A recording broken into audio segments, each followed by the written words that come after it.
हाँ, तो अगर आपका ये डाउट है कि मैं रिएक्ट जे सीखूँ या फिर रिएक्ट नेटिव, किसके अंदर मुझे ग्रोथ अच्छी मिलेगी, तो ये वीडियो आपके लिए है। आज की इस वीडियो के अंदर आपके सारे के सारे डाउट्स जो कि रिएक्ट जेएस और रिएक्ट नेटिव से रिलेटेड है, सारे के सारे क्लियर हो जाने वाले। तो वीडियो को एंड तक ज़रूर देखना। तो मेरा नाम है एजाज और आप देख रहे हैं programme with Ejaz YouTube channel. तो बिना किसी देरी के इस वीडियो को स्टार्ट करते हैं।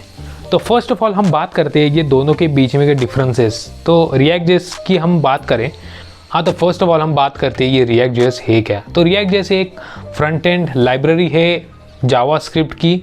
इसके अंदर आप वेबसाइट के इंटरफेसेस क्रिएट कर सकते हो, डिज़ाइंस वगैरह क्रिएट कर सकते हो।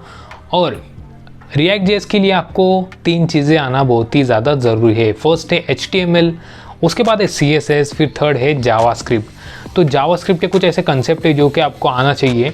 तो इस वीडियो के अंदर हम वो डिस्कस नहीं करेंगे। अगर आप वो वीडियो चाहते हो तो कमेंट सेक्शन में जाकर बता देना, मैं उसके ऊपर एक सेपरेट वीडियो बना दूंगा। तो ओवरऑल बात करें तो रिएक्ट जेएस से वेबसाइट बिल्ड करने में यूज़ किया जाता है। अब बात आती है रिएक्ट नेटिव की। तो अब बात करते हैं कि ये रिएक्ट नेटिव क्या है। तो रिएक्ट नेटिव एक नेटिव प्लेटफॉर्म डेवलपमेंट लाइब्रेरी है या फिर फ्रेमवर्क है, वो भी जावास्क्रिप्ट की मदद से क्रिएट की गई है, जिसके अंदर आप नेटिव प्लेटफॉर्म्स के लिए एप्लीकेशन क्रिएट कर सकते हो, जैसे कि एंड्रॉयड, iOS या फिर वेब। जी हाँ दोस्तों, रिएक्ट नेटिव आप वेबसाइट क्रिएट करने के लिए भी इस्तेमाल कर सकते हो। तो अब बात आती है कि दोनों में से कौन सी आपको सीखनी चाहिए या फिर फर्स्ट कौन सी सीखनी चाहिए। तो मैं मेरा पर्सनल एक्सपीरियंस आपको बता देता हूँ कि दोनों में एज डिफरेंस कुछ नहीं है। तो मैं मेरा एक्सपीरियंस आपको बता देता हूँ। तो दोनों में इतना ज़्यादा डिफरेंस नहीं है। रिएक्ट जेएस के अंदर आप डायरेक्टली HTML के एलिमेंट्स यूज़ कर सकते हो, वैसा रिएक्ट नेटिव के अंदर नहीं है। आपको इसके अंदर व्यू यूज़ करना पड़ता है, टेक्स्ट यूज़ करना पड़ता है, टचेबल ओपेसिटी करके एक एट्रीब्यूट या फिर कंपोनेंट आता है जिसकी मदद से आप बटन जैसे फंक्शनलिटी ऐड कर सकते हो, आपको वो इस्तेमाल करना पड़ता है। मेन ओवरऑल आप HTML यूज़ नहीं कर सकते रिएक्ट नेटिव के अंदर। आपको बिना HTML के स्क्रीन्स क्रिएट करनी पड़ती है, UI क्रिएट करनी पड़ती है। आपका बैकएंड तो सेम ही रहता है, आपको जावास्क्रिप्ट के अंदर ही आपका बैकएंड लिखना है। बैकएंड मतलब फ्रंट एंड के लिए जो लॉजिक होता है उसकी बात कर रहा हूँ मैं, यानी कि बैकएंड की नहीं बात कर रहा। फ्रंट एंड के लिए जो लॉजिक होता है उसके लिए आपको जावास्क्रिप्ट ही यूज़ करना पड़ेगा। बस आपको फ्रंट एंड के लिए जो है रिएक्ट जेएस के अंदर आप HTML CSS का यूज़ करते हो। रिएक्ट नेटिव के अंदर आपको रिएक्ट नेटिव के नेटिव कंपोनेंट्स जैसे कि व्यू या फिर टेक्स्ट या फिर बटन्स या फिर टचेबल ओपेसिटी और बहुत ज़्यादा कंपोनेंट्स रिएक्ट नेटिव हमें प्रोवाइड करता है, जिसकी मदद से आप यूज़र इंटरफेसेस क्रिएट कर सकते हो।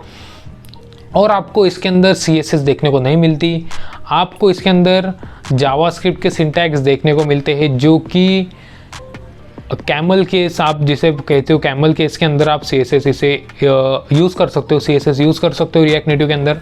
लेकिन हम डायरेक्टली CSS नहीं यूज़ करते, इसमें हमें एज अ ऑब्जेक्ट पास करना पड़ता है CSS की प्रॉपर्टीज़ को, अगर हमें कोई भी स्टाइल्स वगैरह ऐड करनी पड़ती है।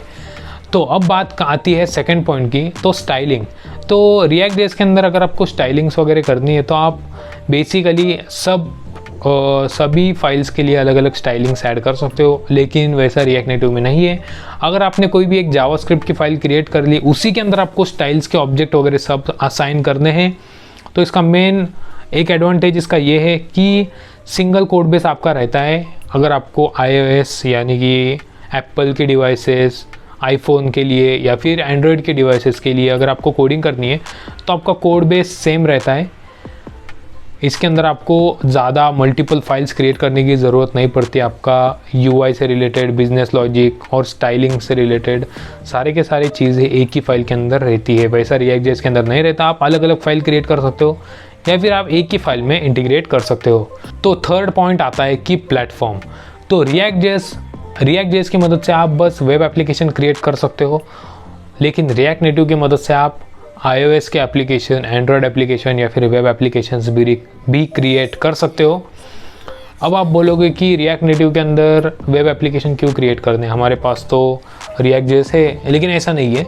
रिएक्ट नेटिव के अंदर एक लाइब्रेरी है रिएक्ट नेटिव वेब, जिसकी मदद से आप वेबसाइट्स वगैरह क्रिएट कर सकते हो और आपका तीनों प्लेटफॉर्म इस वीडियो के अंदर मैं अगर तीनों प्लेटफॉर्म कहता हूँ तो ये iOS, एंड्रॉयड और वेब एप्लीकेशन, ये तीनों प्लेटफॉर्म की बात मैं करता हूँ। तो रिएक्ट नेटिव के अंदर तीनों प्लेटफॉर्म के कोड एक ही होते हैं, आपको अलग अलग कोड लिखने की ज़रूरत नहीं पड़ती। आप एक कोड बेस से ही आप तीनों प्लेटफॉर्म के ऊपर अपना कोड रन कर सकते हो। तो ये सबसे बड़ा एडवांटेज है रिएक्ट नेटिव का। तो अब मेन बात आती है कि आपको कौन सी चीज़ पहले सीखनी चाहिए। तो मैं आपको एग्जांपल अगर देता हूँ कि तो अब आप बोलोगे कि यार मुझे पहली कौन सी चीज़ सीखनी चाहिए। तो रिएक्ट नेटिव के अंदर रिएक्ट नेटिव एक्सपो CLI करके एक देता है, जिसकी मदद से डेवलपमेंट बहुत ही ज़्यादा इजी हो जाता है। तो अगर आपको HTML, CSS या फिर बेसिक जावास्क्रिप्ट भी आती है तो आप डायरेक्टली रिएक्ट नेटिव स्टार्ट कर सकते हो यूजिंग एक्सपो CLI।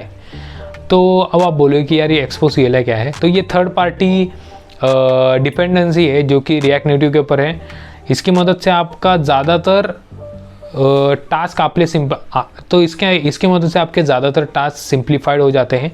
आपको ज़्यादातर इंटरनल मॉड्यूल से छेड़छाड़ करने की ज़रूरत नहीं पड़ती अगर आप एक्सपो CLI यूज़ करते हो। और अगर आपका बैकग्राउंड वेब डेवलपमेंट है, जैसे HTML, CSS, जावास्क्रिप्ट से अगर आप आए हो तो आपको रिएक्ट नेटिव सीखना बहुत ही ज़्यादा आसान हो जाएगा। तो अब आप बोलोगे कि स्टार्ट किससे करें। तो आप स्टार्ट किसी से भी कर सकते हो। अगर आपको HTML, CSS, जावास्क्रिप्ट आती है तो आप रिएक्ट नेटिव से भी जा सकते हो और रिएक्ट जेएस से भी जा सकते हो। तो अब आप बोलोगे कि यार ग्रोथ किस में सबसे ज़्यादा है। तो जिसमें आप मास्टर करते हो, जिसके अंदर आप मास्टरी कर लेते हो, किसी के अंदर आप इलाइट लेवल तक चले जाते हो, तो उसके अंदर ग्रोथ सबसे ज़्यादा है। जी हाँ दोस्तों, अब मैं आपको ये भी बोल सकता हूँ यार रिएक्ट नेटिव कर लो, इसके अंदर पैकेजेस बहुत ज़्यादा है। या फिर मैं आपको ये भी बोल सकता हूँ रिएक्ट जेएस कर लो, इसमें पैकेज बहुत ज़्यादा है। लेकिन ऐसा नहीं होता कि ये आपके पर्सनल डिसीजंस होते हैं कि आपको कोई भी फ्रेमवर्क या फिर लैंग्वेज हार जाती है तो आप वो क्यों ही करोगे। अगर आपको इजी जाती है, आपको मज़ा आता है वो चीज़ करने में, तो अगर आप पैकेज थोड़ा बहुत कम भी मिल गया है तो आप उसमें सेटिस्फाइड रहोगे। ना कि अगर आपको कोई चीज़ आती नहीं है फिर भी आपको बड़ा पैकेज लेना है, इसीलिए आप घिसे जा रहे हो खाली फुकट में, तो उसमें सेंस नहीं बनता। तो ये थी आज की वीडियो। आज की इस वीडियो के अंदर मैंने आपके साथ शेयर किए कि आपको रिएक्ट जेएस या फिर रिएक्ट नेटिव कौन सी सीखनी चाहिए, उनके डिफरेंसेस मैंने आपको बता दिए। आई होप आपको वीडियो पसंद आई होगी। और सबसे मेन डाउट कि आपको रिएक्ट जेएस आना चाहिए क्या रिएक्ट नेटिव के लिए, तो बिल्कुल भी नहीं है, ऐसा बिल्कुल भी नहीं है। तो दोनों लैंग्वेजेस के सिंटैक्स सेम है। अगर आप रिएक्ट नेटिव सीख लेते हो तो आपको रिएक्ट जेएस भी आसान हो जाएगा। अगर आप रिएक्ट जेएस सीखते हो आपको रिएक्ट नेटिव भी आसान हो जाएगा। तो आप दोनों में से कोई भी स्टार्ट कर सकते हो। ये आपकी पर्सनल चॉइस है कि आपको नेटिव डेवलपमेंट में जाना है या फिर वेब डेवलपमेंट में। तो ये थी आज की इस वीडियो। आज की इस वीडियो के अंदर हमने देखा, आपके सारे के सारे डाउट्स क्लियर किए। आई होप कि आपको वीडियो पसंद आई होगी। तो वीडियो को ज़रूर लाइक करें। चैनल के ऊपर अगर आप नए तो चैनल को सब्सक्राइब करना ना भूलें। आज के लिए बस इतना ही, मिलते हैं अगली वीडियो के अंदर।